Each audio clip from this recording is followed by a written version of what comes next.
तुम मुझे जीत लो, मैं हार जाऊं, हार के प्रीतम तुम्हारा प्यार पाऊं। मेरे होने से है जुदाई, मिलन तो है खुद के मिटने पर। जो दूरी है, जो अलगाव है, जो पीड़ा है इसकी, वो मेरे होने पर है, अहंकार के कारण है। मिलन तो खुद के मिटने पर है। और ये प्रेम की पूर्णता जब प्रेम प्रार्थना बनता है, भक्ति बनती है, तभी कैसे बनती है? मिटने पर। मिलन तो खुद के मिटने पर है। बीज के फूल के खिलने की संभावना बीज के पूरे मिटने पर। कोई बीज अगर कह दे कि मैं बीज ही रहना चाहता हूँ, उसी से आसक्त हो जाए और मिटना ना चाहे, जमीन पर अंदर दफनाना ना चाहे स्वयं को और गलना ना चाहे, तो उसमें फूल नहीं आ सकते। ठीक ऐसे ही प्रेम है, जब तक हम मिट ना जाएं, प्रेम हमारा प्रार्थना नहीं बनता। फूल के खिलने की संभावना बीज के पूरे मिटने में है। भक्ति की भूमि में मैं मर ही जाऊं। ये जो मरने की, मिटने की जो आकांक्षा है, प्रेम मृत्यु है अहंकार की। जो भी डूबे प्रेम के सागर में खो जाए, प्रेम नजर जिस पे पड़े वो ईश्वर हो जाए। प्रेम के जब सैलाब में अहंकार मिट जाए, जैसे बूंद की हद मिटे और सागर हो जाए।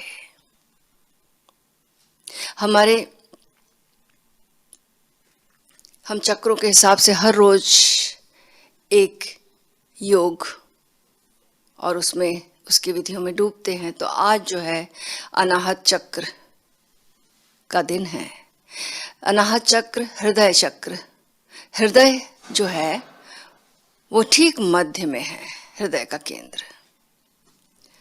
इससे ऊपर जो है और इससे नीचे, ये दोनों को विभाजित करता है। ये मध्य जो है, इससे नीचे जाएंगे तो फर्स्ट जो केंद्र है उसका मूलाधार है, काम का केंद्र, फिर हारा, फिर नाभि। अब आ गया हृदय का केंद्र।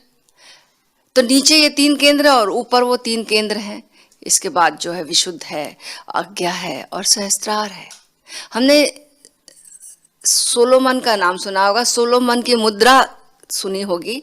यहूदी धर्म में विशेष रूप से कव्वाल धारा, विचारधारा में सोलोमन की जो मुद्रा है ना, वो बहुत ही महत्वपूर्ण प्रतीक है। सोलोमन की सील हृदय केंद्र का प्रतीक है। वो कैसी है? वो उसकी आकृति क्या है? 2 त्रिभुज, जैसे त्रिभुज होते ना 2, तो एक ऊर्ध्वमुखी है, एक का जो शीर्ष है वो ऊपर की ओर है और दूसरे का नीचे की ओर है। 2 विपरीत दिशाओं के त्रिभुज, वो दोनों जब आपस में मर्ज हो जाते हैं तो सोलोमन मुद्रा बनती है। यानी एक जो है काम का प्रतीक है, अधोगामी है ना त्रिभुज, और दूसरा सहस्त्रार का प्रतीक है, ऊर्ध्वगामी है। तो एक ऊर्ध्व उन्मुख त्रिभुज है और एक अधो उन्मुख है ना। तो इसके ठीक बीच में मध्य में जो है अपना हृदय है। तो अब ये जो दोनों त्रिकोण जब मिलते हैं, दोनों त्रिभुज जब मिल जाते हैं, तो एक षटकोणीय सितारा बन जाता है, 6 कोण वाला सितारा बन जाता है। और यही सोलोमन की सील का प्रतीक है और यही हृदय का प्रतीक है, हृदय चक्र का प्रतीक है। क्योंकि इसका भाव यह है कि जब हमने एक बार हृदय केंद्र खोल लिया तो हम उच्चतम संभावना के लिए, अपनी जो हायर पॉसिबिलिटीज हैं उसके लिए हम उपलब्ध हो गए, खुल गए। हृदय ठीक मध्य में है, इससे नीचे हम जाते हैं और उसी में जीते तो ठीक पशु के समान है। मध्य में हम मानवीय होते हैं, लेकिन जब हम ऊपर जाते हैं इसके और चक्रों के, तो हम अति मानव बन जाते हैं, अबव ह्यूमन हो जाते हैं ना। तो ये पूरी संभावना इस चक्र पर है। तो प्रेम, अगर प्रेम नहीं हो तो भक्ति नहीं हो सकती है ना। भक्ति सोचो कि सीधे कर ले, कोई संभावना नहीं, इम्पॉसिबल है। और अगर प्रेम ही रह जाए, केवल आगे ही ना जाए, तो भी भक्ति की कोई संभावना नहीं, याद रखना। तो भी भक्ति की कोई संभावना नहीं। अगर प्रेम प्रेम ही रह जाए तो भक्ति की कोई संभावना नहीं है। प्रेम प्रेम में ठहर गया, भक्ति कभी नहीं पैदा होगी। अगर प्रेम ही ना हो तो भक्ति होने का ही सवाल नहीं है। तो क्या हो? प्रेम से भागे भी नहीं और प्रेम के पार जाना है। प्रेम से दुश्मनी भी नहीं करनी है। नहीं तो ऐसे समझो कि कमल कैसे खिलेगा? कमल दिखता है, सुगंध लेकिन अदृश्य है उसकी। प्रेम दिखता है, भक्ति नहीं दिखती, लेकिन जब प्रेम को जब पंख लग जाते ना, तब भक्ति। तो हमें काम वासना से ऊपर उठेंगे तो प्रेम, और प्रेम से भी जब ऊपर उठेंगे तब भक्ति। तो भक्ति में दो चैतन्य जो है उनका मिलन हो रहा है, और ये जो मिलन है वो सदा के लिए है ना हो जाता है। तो क्या करें फिर, भक्ति कैसे जीवन में आए?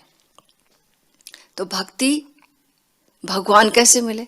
सबके मन में यही है ना कि भक्ति तो कैसे जीवन में आए, इसकी तो चर्चा हो गई कि प्रेम के पार जाना, प्रेम को निखारना, प्रेम को शुद्ध करना।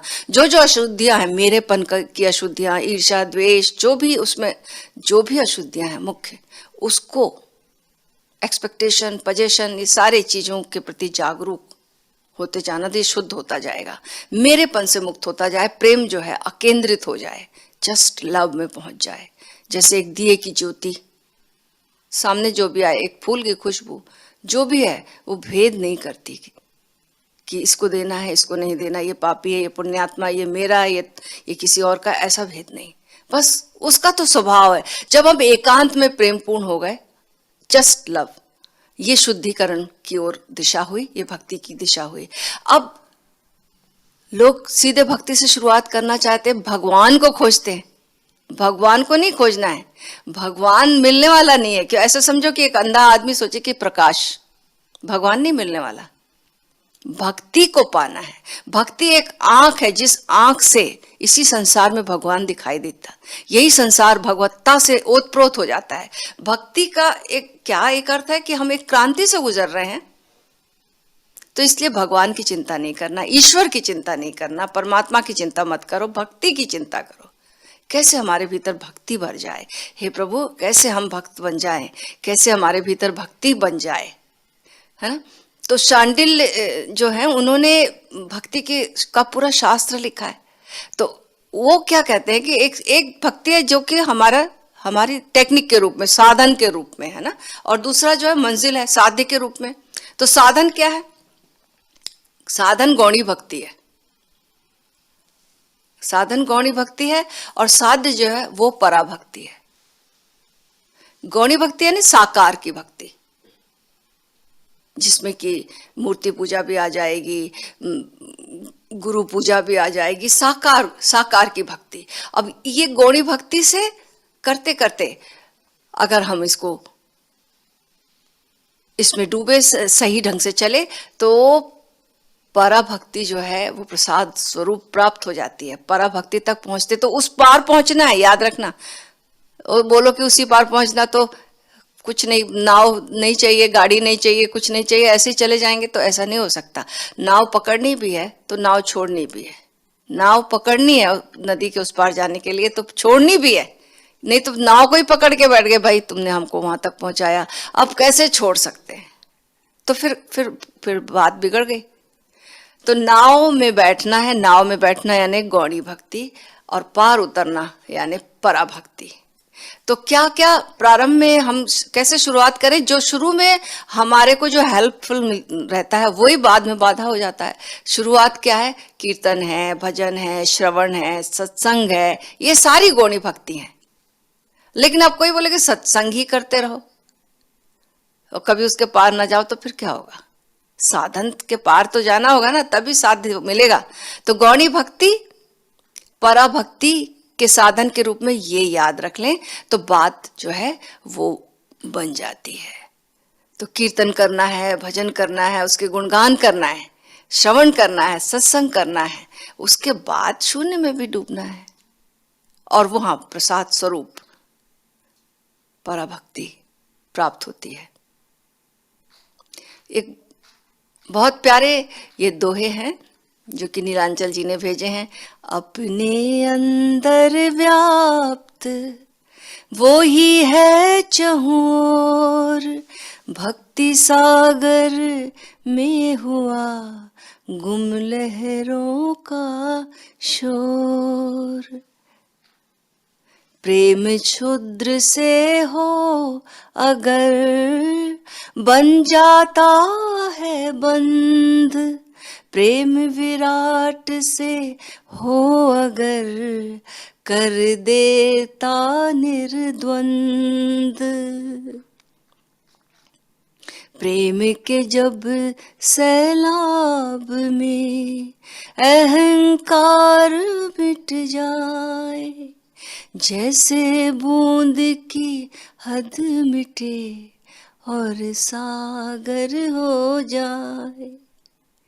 जो भी डूबे प्रेम के सागर में खो जाए, प्रेम नजर जिस पे पड़े वो ईश्वर हो जाए, वो ईश्वर हो जाए।